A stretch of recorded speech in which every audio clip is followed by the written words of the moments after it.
When changing a string, be sure to select the correct size replacement string using your stringing list. Your sharping lever should be down or disengaged. If you have a pedal harp, put the pedals in the up, flat position. Remove any bits of the old string from inside the harp and around the tuning pin. If you have a Dusty Strings harp with threaded tuning pins or a harp with zither pins, unscrew the pin about 4 turns. Then, no matter what type of pin you have, use your tuning key to align the hole in the tuning pin so that it is straight up and down.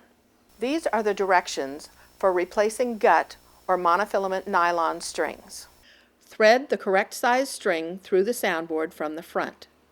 Tie the knot outside the back of the harp following the instructions in the knot tying section of these videos. Here's a quick tip. If there's a chance that you'll accidentally pull the string all the way through the hole while you're tying the knot, tie a temporary loose half knot at the other end of the string to keep it in place while you're working. Once you've tied the knot behind the harp, pull the string up gently until the knot is snug against the back of the soundboard. If your string isn't long enough to tie the knot outside the back of the harp, you'll need to tie the knot first and then thread the string from the back of the harp up through the soundboard. This is also the way you'd thread the wound strings. We'll begin with one of the thicker strings of about .036 or more, or one of the 4th or 5th octave strings. Pull the string up gently until the knot is snug against the back of the soundboard, and then thread it straight up through the hole in the pin until it's taut. To ensure that the first wrap of the string winds over the string end to secure it tightly, bring the free end of the string towards the back of the harp, down around the side of the tuning pin, behind the vertical part of the string, then again towards the back, and then straight up. Hold it firmly with your left hand. Place your tuning key on the tuning pin and slowly wind with your thumb pushing the key away from you. Be sure that the string wraps wind toward the neck of the harp. Because of the twists we put in the string, this first turn should pass over and lock the string end in place. Once it is secure, you can let go of the string. Before the string is taut, be sure that it goes behind or through the sharping lever. You may need to lift the handle up and down to get it in place, and that the string is in the groove on the left side of the bridge pin. It should look like all the other strings around it. Continue to slowly turn your key, being sure that the string wraps are close together and winding towards the neck of the harp, until the string is up to pitch. When I'm tuning, I pluck the string below it as well, so I can hear that the string is getting up to the right ballpark. Once the two pitches match, I compare the pitch to the octave below, tightening the string until the octaves are in tune. Since these strings stretch quite a bit, it'll take a while until the new string will stay in tune. But the more you tune it, the quicker it will stabilize and stay in tune. You should end up with about 3 or 4 wraps around the tuning pin. If you have either too many or too few, the string is much more likely to break. Also, it can easily fall out of the groove in the bridge pin. If you don't end up with the right number of winds, unwind the string, make the adjustment by pulling the string tighter or giving it more slack, and then try again. When you're done, cut off the free end of the string close to the pin with scissors, nail clippers, or wire cutters. Don't leave the string ends long.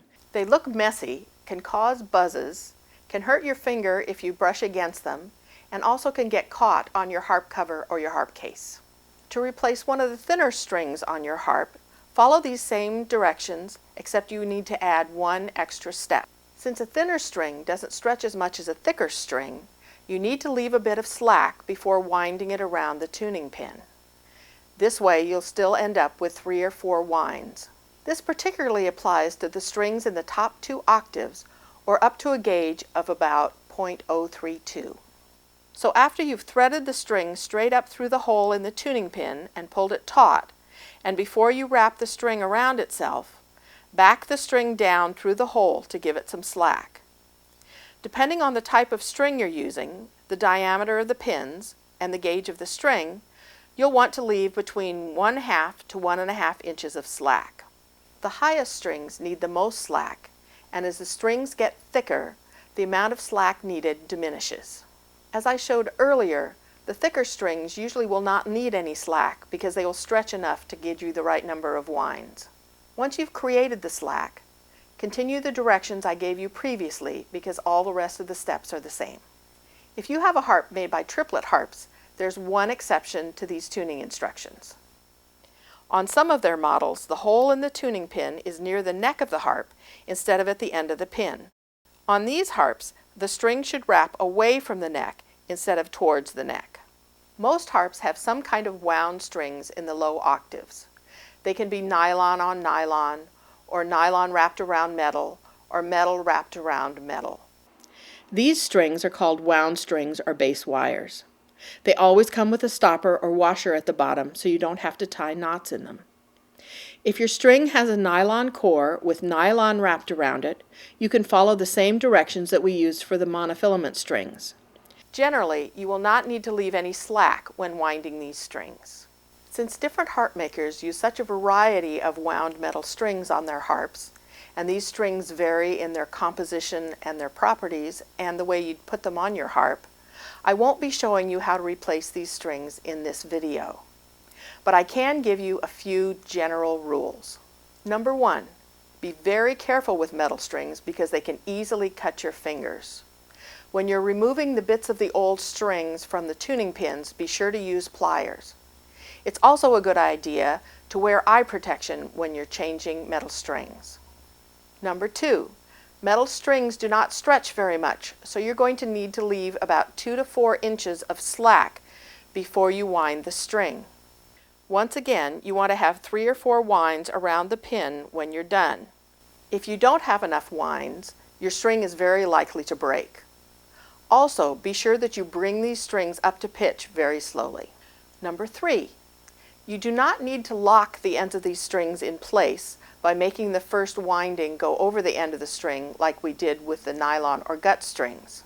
The string should not cross over itself as it is winding onto the pin.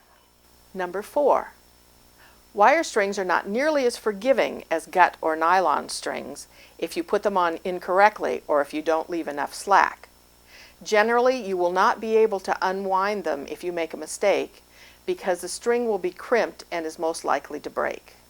Please check your harp maker's website or any information that came with your harp for specific instructions on how to replace their wire strings. For example, Dusty Strings has excellent instructions on their site for replacing all types of their strings. We also have a separate video on our website showing you how to replace the bass wires on Lion & Healy or Salvi harps.